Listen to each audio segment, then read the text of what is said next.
تمام حمدیں، ثنائیں، تعریفیں، خوبیاں، کمال، صفتیں اللہ ہی کے لیے ہیں۔ انسان میں جو خوبیاں پائی جاتی ہیں یہ انسان میں رکھنے والا بھی رسالت کی خوبی ہے، صحابیت کی خوبی ہے، ولایت کی خوبی ہے، علم کی خوبی ہے، حفظ کی خوبی ہے، قرات کی خوبی ہے۔ کوئی کاریگر ہے، کوئی طاقتور ہے، تو ان میں یہ خوبیاں رکھنے والا بھی پھر سب تعریفیں اللہ کی۔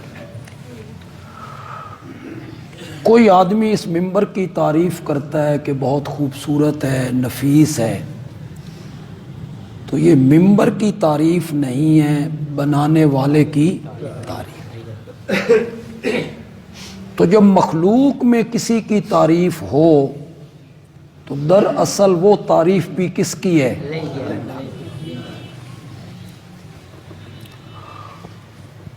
ساری صفتیں اور کمال اللہ کے لیے ہیں جو سارے جہانوں کا پالن ہار ہے۔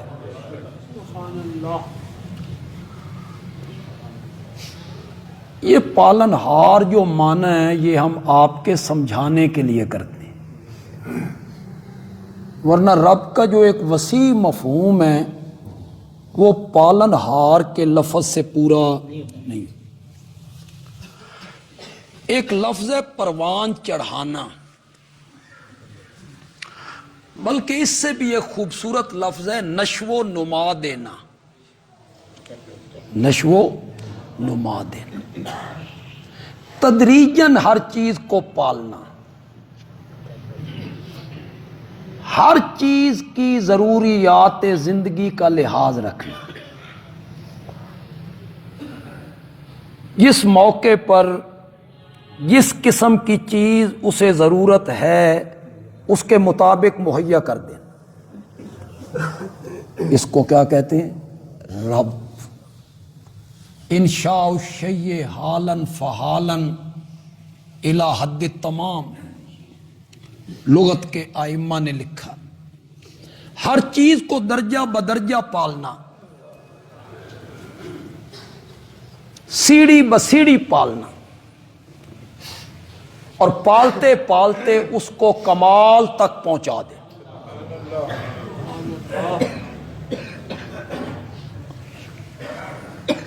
جس طرح کی چیز کسی کو ضرورت ہو اس کے مطابق مہیا کرنا۔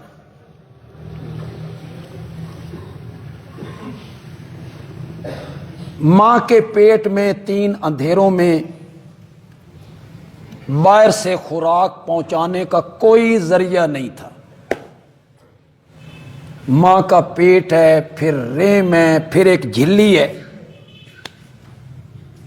نہ اس کے کوئی دروازے ہیں نہ کوئی راستہ ہے۔ اس بچے میں جب روح پھونکی گئی اسے بھوک لگی،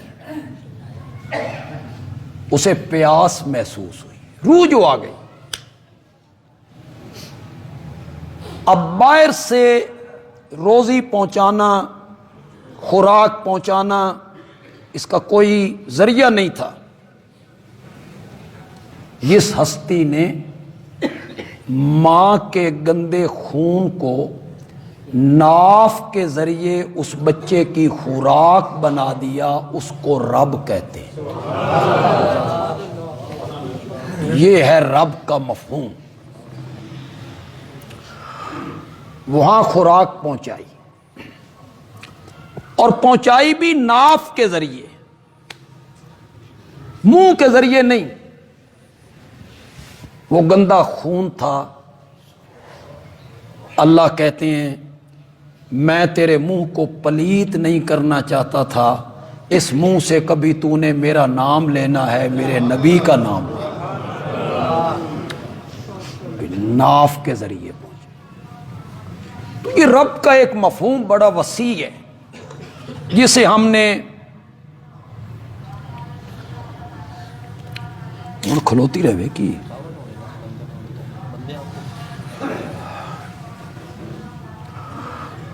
تو یہ جو پالنے والا ہے، پالن ہار ہے، یہ بڑا محدود معنی میں، رب کا مفہوم بڑا وسیع ہے۔ بچہ اپنا وقت پورا کرنے کے بعد ماں کے پیٹ سے باہر آ گئے،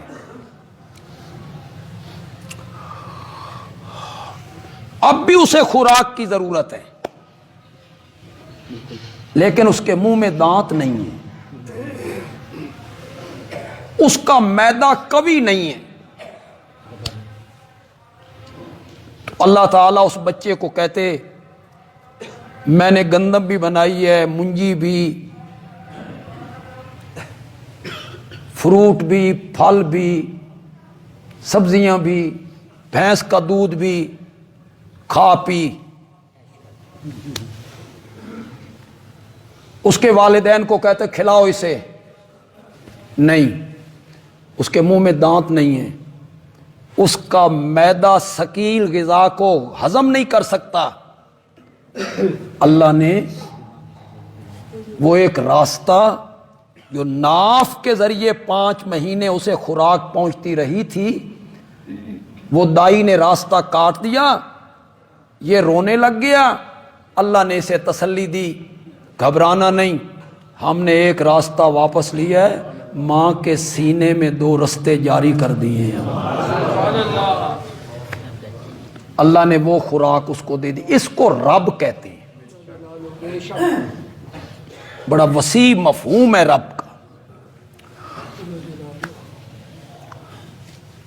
معدہ چونکہ کمزور ہے، ثقیل غذا کو برداشت نہیں کر سکتا، تو ماں کا جو ابتدائی دودھ ہے اس میں بھی اللہ نے چکنائی پیدا نہیں کی، بند جگر میں ہی رہا ہے، یہی بلغم، یہی خون، یہی دودھ، اس میں اللہ نے چکنائی نہیں آنے دی۔ کیوں؟ بچے کا معدہ چکنائی کو برداشت نہیں کرتا۔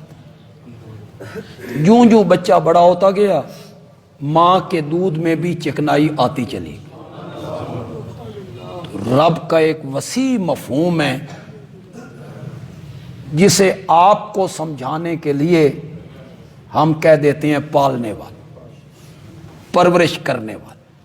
ورنہ والد بھی اپنی اولاد کی پرورش کرتا ہے، کوئی بندہ یتیم بچے کی بھی پرورش کرتا ہے تو وہ اس کا رب ہو گیا ہے۔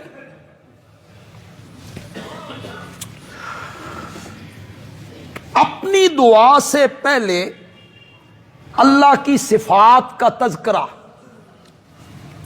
اگر آپ کو یاد ہو تو کسی جمعے پہ میں نے یہ ذکر کیا تھا کہ اللہ کے حسین ناموں کا واسطہ دے کر دعا مانگنا، اسمائے حسنہ، اسمائے اللہ کی صفتوں کو ذکر کر کے اللہ کے ناموں کا، صفتوں کا وسیلہ پیش کرنا۔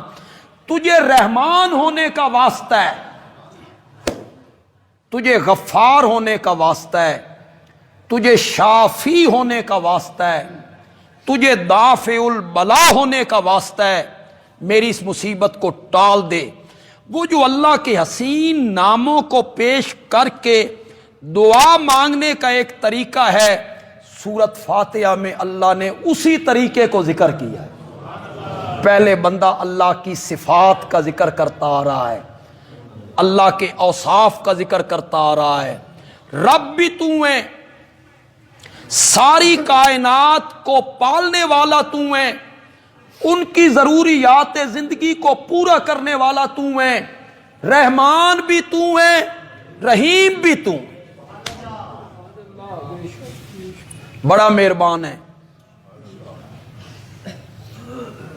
اگر آپ سنیں تو قرآن تو بڑی عجیب کتاب ہے، پھر اس کی اللہ جسے سمجھ دے دے تفسیر کی، یہ اس پر بڑی اللہ کی رحمت، اور ہماری جماعت پہ تو اللہ نے یہ رحمت بڑی بہت ساری کی، بہت ساری کی۔ پسند آئے تو کہنا بندیالوی اچھی بات کہے گی. اپنی ربوبیت کے بعد اپنی صفت رحمت کا ذکر کیا. تمہیں پالنے والا میں ہوں، تمہاری ضروریات زندگی کو پورا کرنے والا میں ہوں، تمہیں روزی پہنچانے والا میں ہوں.